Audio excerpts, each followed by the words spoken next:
prieš norėdama, kad nors išmanifestuoti visą laiką, prieš dar gaunant rezultatą, labai gerai savo tai vaidinu ir leidžiu pajausti, ką jau reikštų gyventi toj realybėje, apie kurią aš manifestuoju. Tai kaip pavyzdžiui, kai norėjau sumažinti ir pakeisti visiškai darbo pobūdį, aš kiekvieną rytą keldavaus ir prieš išeinant į darbą aš gulėdavau lovoj bent keletą minučių ir rašydavau, vaizduodavau taip, kad tarsi man niekur nereikia eiti šiandien, kad mano rytas gali būti ramus, lengvas. Ir kai aš atsikeldavau iš lovos, pasilikdavau irgi savo laiko tos dienos ryte, kad aš galėčiau visą tai pradėti lėtai. Tai reiškia, anksčiau atsikeldavau tam, kad pirmiausia galėčiau pasirašyti lovai ir jaustis taip, kad gal dabar 10, gal 9 valanda, aš įsimegojus, mano ten darbas kūrybinis, aš atsikeliu, lėtai pasidarau arbatos ir visą tai darydavau kiekvieną rytą. Nors vis dar turėjau tą patį darbą ir niekas nebuvo pasikeitę fiziniam lygmenį, bet jau koncentravausi ir jau gyvenau toj realybėj, apie kurią noriu. Kai norėjau važiuoti į kelionę ir tuo metu nežinojau, iš kur gausiu pinigų, o suma visai buvo solidi.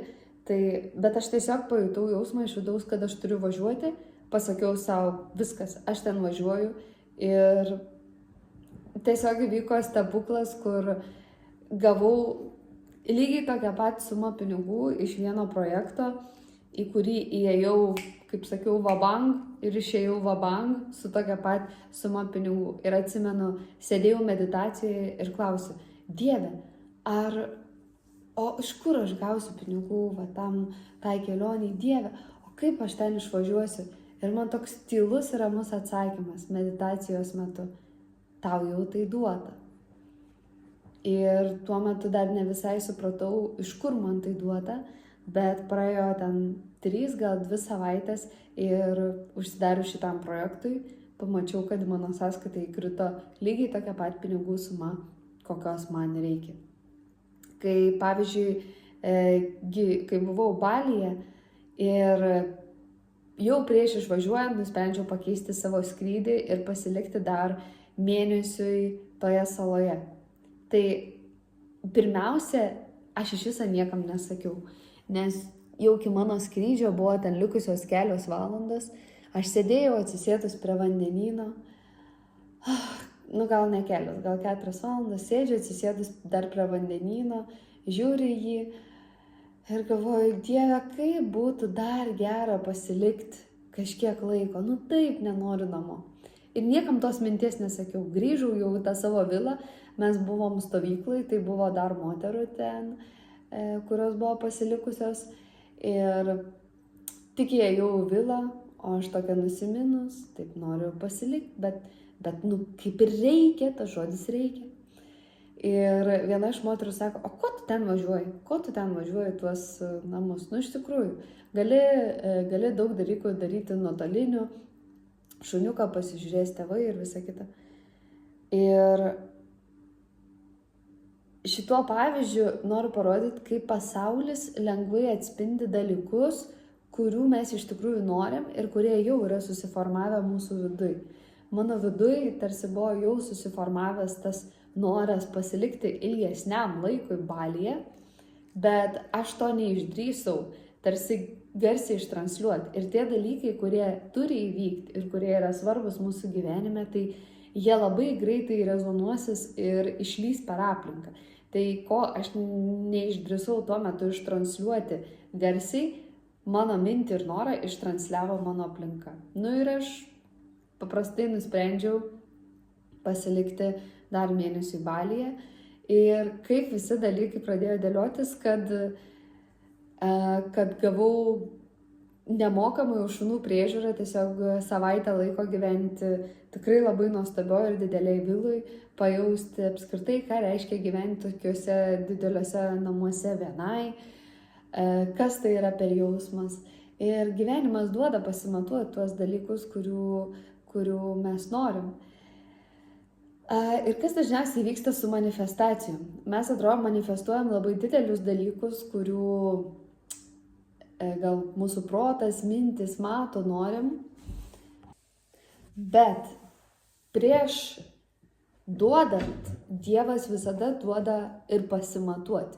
Prieš jau gaunant tą paskutinį rezultatą, Dievas duoda dar ir pasimatuoti, ar tu tam esi pasiruošęs. Tai taip dažniausiai vyksta šitos manifestacijos. Tai jeigu mes, tarkim, jeigu aš manifestuoju didelius namus ir ten, kur aš noriu gyventi, Dievas duoda man pasimatuoti erdvę, didelius namus, kur aš galiu pabūti savaitę ir tuo metu aš suvokiu, kad aš turėjau bent jau labai didelę baimę apskritai pasilikti viena pati tuose dideliuose namuose, kur man tie namai kelia ne tai, kad malonumą, kad jie yra erdvūs, dideli, gražūs, o jie man kelia baimę. Ir tai yra su visom manifestacijom. Jeigu manifestuojam ten, tarkim, didelius, nežinau, pinigus ar laisvę nuo darbo, kad, tarkim, galite dirbti laisvai, atsipalaidavę ten tik tai 2 valandas per dieną. Bet kyla kitas klausimas, ar jūsų nervų sistema ir apskritai kūnas jau yra pasiruošęs priimti šitą dovaną.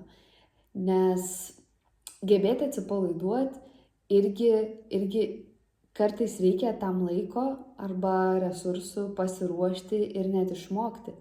Ypatingai irgi mūsų tautoj ir lietuvių kolektyviniai pasąmoniai yra tas įstrigęs tas darbo ir jėgos, tokio per prievartą įdėto indėlio įsitikinimas, kad mes tarsi turime dirbti daug, nes kitu atveju pinigai neateis, arba kitu atveju, o kaip gausim kitų resursų. Tai jeigu aš turiu dar vieną darbą, tai turiu imti dar vieną ir dar vieną, nes tik tai taip galiu uždirbti pinigų ir nors ir esu nuvargęs, nematau šeimos, bet tada esu turtingas. Tai ir Dievas dažniausiai duoda pasimatuoti. Tai va šituo atveju, norint didelių pinigų kiekio arba mažai darbo, jums gal duos tokią situaciją, kai tiesiog sėdit namuose, tarkim, ir nėra ką daryti, arba eina ten pinigai, bet panika, nes aš nieko nedarau, kaip aš galiu atsipalaiduoti. Ir tai būna, atrodo gal tai iš tokios pasakų srities, kad žmogus viską turi, jis gali tiesiog atsipalaiduoti ir mėgautis gyvenimu, bet dažnu atveju taip nevyksta. Kai gyvenam savo susikurtam pasaulį ir ypatingai ką dėjom ten daug metų ir turim pereiti į visiškai kitą barikadų tarsi pusę ir pajaust, ką reiškia gyventi iš to lengvumo, paprastumo, pasimėgavimo gyvenimu, kūrybinės laisvės. Tada nervų sistema patenka į visiškai jai nesuprantamą ir nepažįstamą zoną. Ir toje zonoje žmonės dažniausiai pradeda jaustis įsitempę, nepatogiai, tai kaip aš čia dabar nieko nedarysiu, kaip aš, nežinau, mažiau dirbsiu, o tai ką aš net veiksiu per dieną. Net aš girdžiu žmonių tokių kaip ir įsitikinimų ir vidinių gal tokių apibrėžtų, nenoriu tai vadinti blokais, bet apibrėžtų linijų, kurios net neleidžia pereiti kitą lygį, nes iškyla tokių klausimų, o ką aš veiksiu, jeigu aš neturėsiu darbo ir nedirbsiu nuo 8 iki 5. Tai negalioja tikrai visiems ir ypatingai tie, kurie jau žino, kad nori kurti, tai čia visiškai negalioja, bet tikrai esu sutikusi nemažai tokių žmonių, kur dar iškelia tokius klausimus. Tai apskritai grįžtant prie manifestacijų, kiekviena manifestacija, ypatingai didesnė, ji pareikalaus jūsų tam tikrų veiksmų ir atsako. Ir kartais svajojant labai dideliais mastais, mūsų protui dideliais. Šiaip sakoma, kad nėra skirtumo, ar manifestuoji 1 eurą ar 1 milijoną eurų, bet bet mūsų protai dažnai dar šito nesupranta ir tik tai pratinamės prie šitų naujų, šiaip jau senų taisyklių, kurios visada buvo visatoje, bet galbūt apskritai mūsų kolektyviniai pasąmoniai tai yra dabar kol kas nauji dalykai. Tai jo, manifestuojant tuos, tarkim, didesnius projektus, gyvenimas pareikalauja tam tikrų mūsų žingsnių, kurie gali būti net ir drastiški arba jum patiem dar kol kas nesuprantami. Tai kai žmonės, irgi grįžtant prie tų pačių pinigų, jeigu arba tarkim, kūrybinės laisvės ir darbo iš namų, tai jeigu žmogus tai manifestuoja, gyvenimas gali paprašyti tokių realių savo veiksmų ir pasąmonės keitimo žingsnių. Tai jeigu jūs norit būti tas žmogus, kuris atsipalaiduoja ir gali ramiai pasėdėti ant sofos, tai pirmas iš dalykų, ką reikės greičiausiai pakeisti, apskritai išmokti, grįžus, tarkim, iš parduotuvės, nepulti sudėlioti prekių šaldytuvo, o jeigu jaučiuosi pavargęs, atsisėsti ant sofos. Jeigu apskritai jaučiuosi pavargęs, nesėdėti ir toliau ten bandyti kažką sukurti ar dirbti, o tiesiog leisti savo pailsėti. Jeigu sportuoju 5 kartus per savaitę ir mano kūnas jau šaukia, kad aš pavargau, tai mums tiesiog reikės tai išmokti išgirsti ir klausytis, kad ne vien yra viskas apie rezultatą, bet ir šiame kelyje yra mano priemonė kūnas, kuris pavargo ir jau laikas jam pailsėti. Tai apskritai viskas, ką manifestuojam, yra apie mūsų dažnį ir arba kitaip tariant, veiksmai ir sprendimai, kuriuos priimam. Tai jeigu manifestuojam laisvę, kai turim pasirinkimą, ar eit 5 kartus per savaitę į sporto salę, nors tai mane išvargina, ar sumažinti iki 3 kartų, jaustis gerai, bet ir nenuvargti, tai reikės, jeigu seniau rinkdavotės ten 5 kartai ir ariu varau, tai dabar reikės rinktis 3 kartai, pailsiu, jaučiuosi gerai, bet duodu ir duoklę kūnui, bet ir leidžiu jam pailsėti. Tiesiog kiekviename žingsnyje, kai jau norit išmanifestuoti kažkokį dalyką arba atsidurti ten, kur jau labai ilgai svajojot, reikės priimti sprendimus, kaip ta versija ir visada savęs paklausti. Ar ta versija, kuri jau ten kuria, dirba keletą valandų per dieną, ar ji taip elgtųsi? Ar ji ieškotų papildomo fizinio darbo, kad kaip papildomai užsidirbti pinigų, ar ji kaip tik geriau domėtos naujom, ten tarkim, technologijom ir žiūrėtų, ką galėtų nešti tą rinką.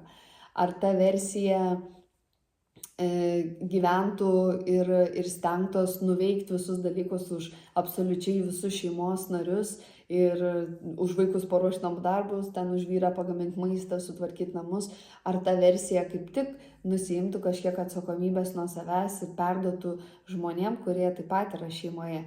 Ir jūsų kiekvienas noras ir svajonė, ji tiesiog, kad greičiau išsipildytų, pareikalaus tam tikrų jūsų veiksmų ir požiūrio pakeitimo principų.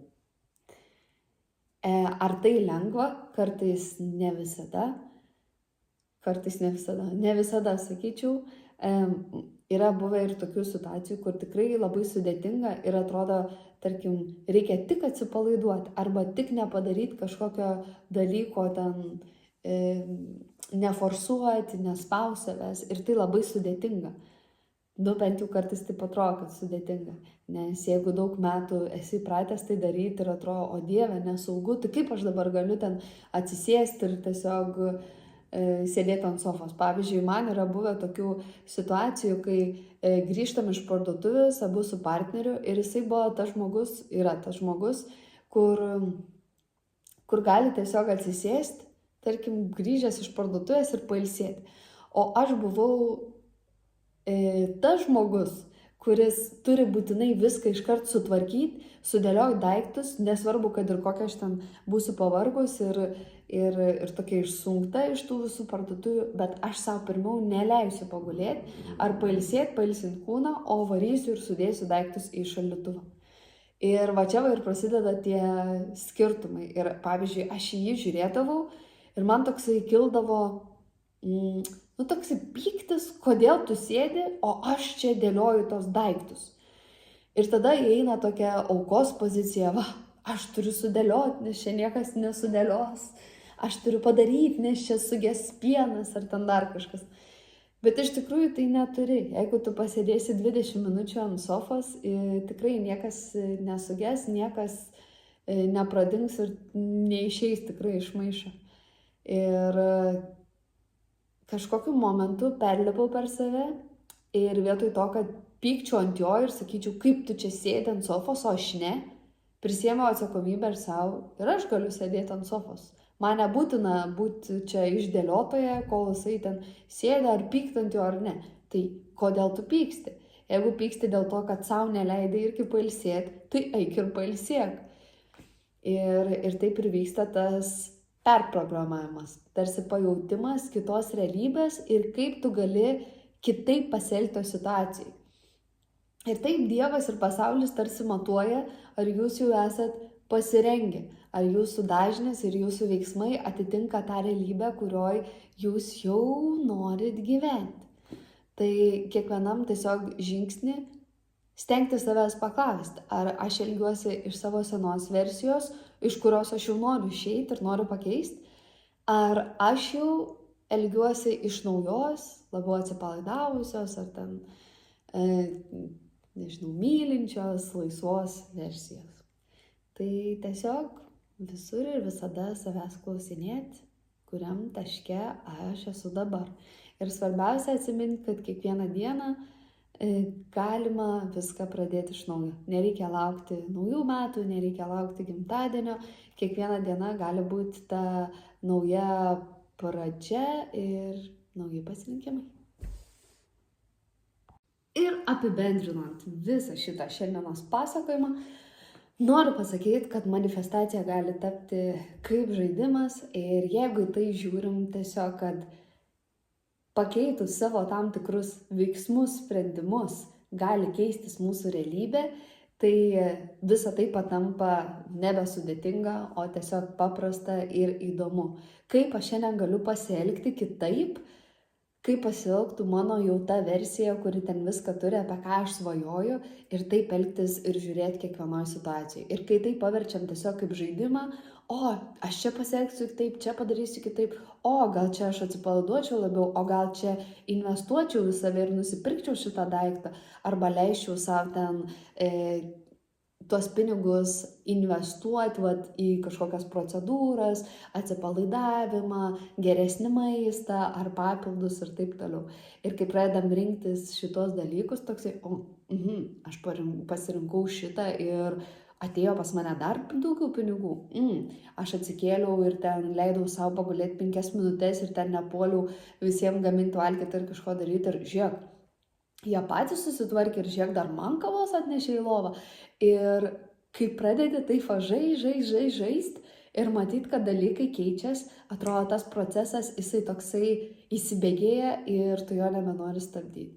Tai anksčiau šiam video sakiau, kad kartais pokyčiai būna sudėtingesni, bet jeigu į tai žiūrim kaip į žaidimą ir tai darom su smalsumu, tai bet koks iškilęs trigeris ar dalykas mums pataps tik tai dar vienu žingsniu link savo svajonių. Tai žaiskim šitą manifestacijos žaidimą, žinokit, kai pabandai, nebenori sustoti. Sėkmės!